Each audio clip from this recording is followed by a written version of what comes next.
Hello, my friends, and welcome back. Thank you very much for being with me again today.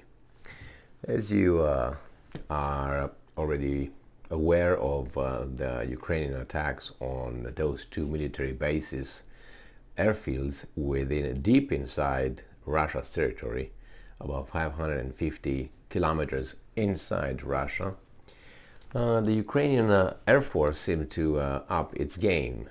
So let's see what were the developments today in Ukraine. And it's not going to be only what the Ukraine's Air Force did, but the entire front. So this is a summary of today, which is the 6th of December 2022. This is provided by Ukrinform, and I have this article from, as I said, December 6th, 2022. Ukraine's Air Force hits 20 enemy positions. Over the past day, the Air Force of the Armed Forces of Ukraine launched 20 strikes on enemy personnel, weapons, and military equipment clusters and anti-aircraft missile systems. This is stated in the report of the General Staff of the Armed Forces of Ukraine as of 6 on December 6th, posted on Facebook, and I'm quoting: "The Russian occupiers continue their armed aggression against our state, keep striking civilian infrastructure objects. They try to hold the temporary captured territories, focus their efforts on restraining the actions of units of the Defense Forces of Ukraine, reinforce defense lines and positions in the temporarily captured and occupied territories of Ukraine. In Bakhmut and Avdiivka directions, the enemy continues to attack." And now those two directions are where the Russians seem to focus their offensive, and they at one point encircled Bakhmut. So I don't know if almost encircled Bakhmut. Now I don't know what the situation is. Maybe these guys are going to tell us, even though I do not expect them to tell us, oh, you know what, they surrounded us over there. So in Bakhmut and Avdiivka directions, the enemy continues to attack, actively using aviation to support the actions of its ground groups, the report says.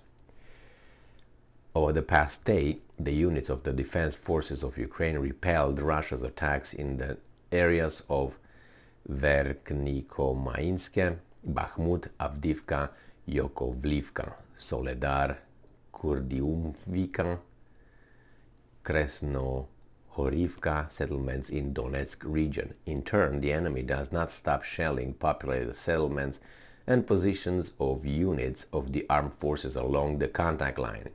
Oops. So they attack armed forces as well now. It's not only populated settlements and civilians.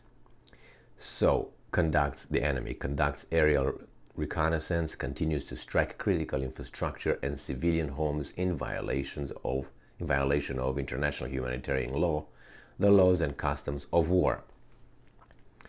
I still remember, I think the Red Cross was the one, or Amnesty International. I think Amnesty International that came with that report saying that actually the Ukrainians violate the international humanitarian law and the laws and customs of war by placing their military in the populated areas, which is within cities, and using hospitals and schools to deposit their munition and military personnel being stationed over there, therefore endangering the safety of the civilians.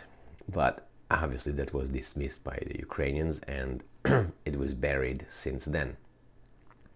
And what do you do when that happens? You attack their reputation. You don't try to refute that information. You attack the messenger of the report, the person who put together the report. That's the way you do it. Weasel world. Okay, and I'm quoting again the Ukrainian Defense Forces here, or at least the Ministry of Defense. Over the past day, the enemy launched a massive missile attack on critical and civilian infrastructure of Ukraine, residential buildings and critical infrastructures, facilities in Vinnytsia, Kiev, Mykolaiv, Odessa, and other regions of our country came under fire, the General Staff emphasizes. In particular, the enemy launched 70 Kh-101, Kh-555, Kh-22, Kh-59, Kh-31P, and Calibre missiles on the territory of Ukraine. In total, the air defense units of the armed forces of Ukraine destroyed more than 60 enemy missiles. At the same time, the General Staff emphasized that there is still a threat of enemy missile strikes on the energy systems and critical infrastructure objects throughout the territory of Ukraine. Well, the Russians were so inefficient in blowing up those things yesterday. If the Ukrainians allegedly destroyed more than 60 out of 70, that they succeeded, the Russians, to leave leave Odessa without water and electricity, and then big cities. I think Kiev was 60% or 40%, one of these, without water for some time, and big parts of Ukraine were not having electricity. So all of a sudden, 8 missiles destroyed so much. Anyway, things don't add up, but what do you expect? It says here that in particular, over the past day, the enemy launched 17 airstrikes and 38 MLRS attacks. In Volyn and Policia direction, the situation remains unchanged. No signs of the formation of enemy offensive groups have been detected. The Republic of Belarus continues to support the Russian Federation's armed aggression against Ukraine, providing territory and airspace for launching missile and airstrikes. I always said that's a weasel move, but considering that you are supported by 40 states, whatever, NATO, European Union, some weasels in Southeast Asia, and I'm talking about countries that support these guys, and Japan and South Korea, then I don't think that using Belarus will tip the scale. But hey, do I think Belarus is a legitimate target in this context? I would say yes. I mean, imagine that they will use, at the beginning of the war, when 1 or 2 airplanes, I think there was some MiG-29 or something, the Ukrainian MiGs take refuge in Romania after they were chased by the Russians. The Russians said, well, if those planes are going to take off from the Romanian airfield, then we're going to engage our army. We will consider those airfields in Romania as legitimate target. I never heard of this thing of happening again. But then you have the Russians doing the same thing in Belarus. Well, consistency, right? But in a war, what do you expect? In Siversky direction, the enemy fired mortars and tube artillery. And that is in the Sumy region. In Slobozansky region direction, the enemy continues to keep its troops in the borders areas of Belgorod region. And in Kupiansk and Liman directions, the enemy defended itself, opened fire from tanks, mortars, and tube artilleries on the areas of Donetsk region and Luhansk region and Kharkiv region. All these things. Now, whenever they say, as I said, tanks, you don't defend with tanks here. Whatever directions they mention, that is an offensive. So Liman, I know it was a location, the area where the Russians were conducting an offensive. Now they say that they're just defending themselves. Now in Bakhmut and Avdiivka directions, the enemy focuses its main efforts and conducting offensive operations, try to improve its tactical position. Let's see if they say anything about surrounding. Offensive operation trying to improve its tactical position. 20 settlements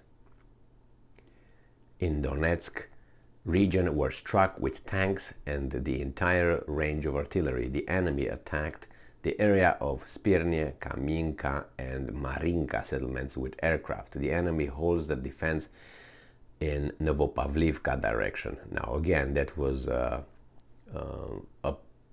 one point, which is about 3 days ago, where the Russians were conducting offensive operations and supposedly they had some success there. So the invaders fired different types of artillery in Donetsk region. The enemy also holds the defense in Zaporozhye and Kherson directions. The invaders used tanks again and artillery to shell the areas of more than 16 settlements bordering the contact line, and that is in the regions and Kherson city in the Donetsk region. Over the past day, the Air Force and the Armed Forces of Ukraine launched 15 strikes on enemy personnel, weapons and military equipment clusters, and 5 more strikes on the positions of enemy anti-aircraft missile systems. The missile and artillery units of the Defense Forces of Ukraine hit 2 command posts, 8 personnel clusters, and an important enemy object over the past day. So, this is the summary of what's going on over there, a big picture of all this coming from the Ukrainian side. So, I don't know what's going on in Bakhmut and Avdiivka. I definitely would like to know if the Russians succeeded in encircling Bakhmut, and maybe we're going to find that later today or tomorrow. If things occur, how should I put it, swiftly. Thank you very much for being with me again today. Stay strong, stay smart, look for the truth, and be just.